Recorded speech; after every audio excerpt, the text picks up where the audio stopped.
বন্ধুরা, আসসালামু আলাইকুম। আমাদের সামনে রমজান মাস আসছে। 30টি রোজা আমাদের প্রতি ফরজ।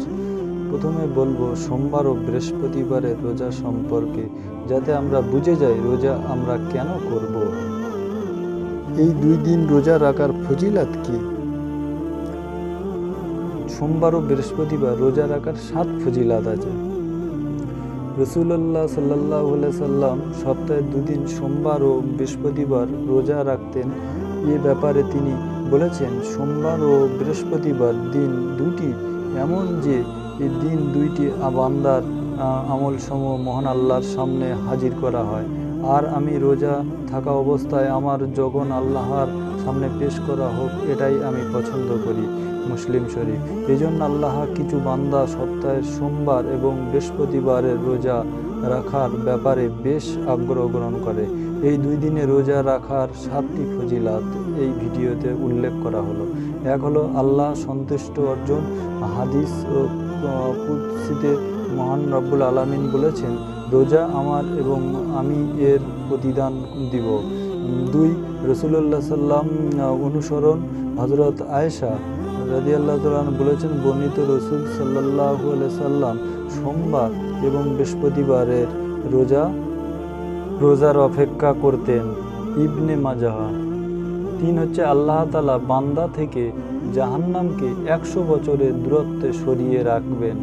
রাসূলুল্লাহ সাল্লাল্লাহু আলাইহি সাল্লাম ইরশাদ করেছেন যে আল্লাহ সন্তুষ্টির জন্য একদিন রোজা রাখবে আল্লাহ তাআলা জাহান্নাম তার থেকে 100 বছর দূরত্বে সরিয়ে রাখবেন।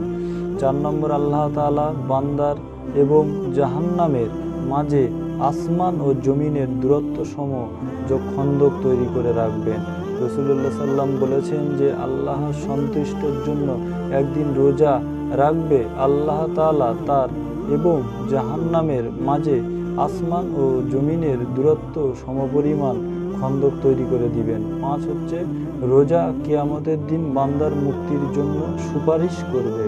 রাসূলুল্লাহ সাল্লাল্লাহু আলাইহি সাল্লাম বলেছেন, রোজা এবং কুরআন কিয়ামতের দিন বান্দার জন্য সুপারিশ করবে। রোজা আল্লাহ তাআলাকে বলবে, হে আমার আল্লাহ, আমি তাকে আহার ও স্ত্রী সহবাস থেকে বিরত রেখেছিলাম, সুতরাং তার ব্যাপারে আমার সুপারিশ কবুল করো। কুরআন বলবে, আমি তাকে রাতে ঘুম থেকে জাগিয়ে রেখেছিলাম, এজন্য তার ব্যাপারে আমার সুপারিশ কবুল করো। রাসূলুল্লাহ সাল্লাল্লাহু বলেন, তখন উভয়ের সুপারিশ কবুল করা হবে। কিয়ামতের দিন বাবুর রাইহান দিয়ে প্রবেশের সুযোগ লাভ করবে। রাসূলুল্লাহ সাল্লাল্লাহু সাল্লাম বলেছেন, নিশ্চয়ই জান্নাতের রাইহান নামের একটি দরজা আছে, কিয়ামতের দিন সেখান দিয়ে রোজাদারগণ প্রবেশ করবে। 7, রোজা অবস্থায় ইন্তেকাল করার সম্ভাবনা এবং জান্নাত লাভ। রাসূলুল্লাহ সাল্লাল্লাহু আলাইহি সাল্লাম ইরশাদ করেছেন, যে রোজা অবস্থায় ইন্তেকাল করবে সে জান্নাতে প্রবেশ করবে। এই হলো রোজার ফজিলত, বৃহস্পতিবার এবং সোমবার রোজার ফজিলত। এছাড়া আমাদের রমজানের ফজিলত অত্যন্ত বেশি, যে ফজিলত আমরা পরের ভিডিওয়ে আলোচনা করব।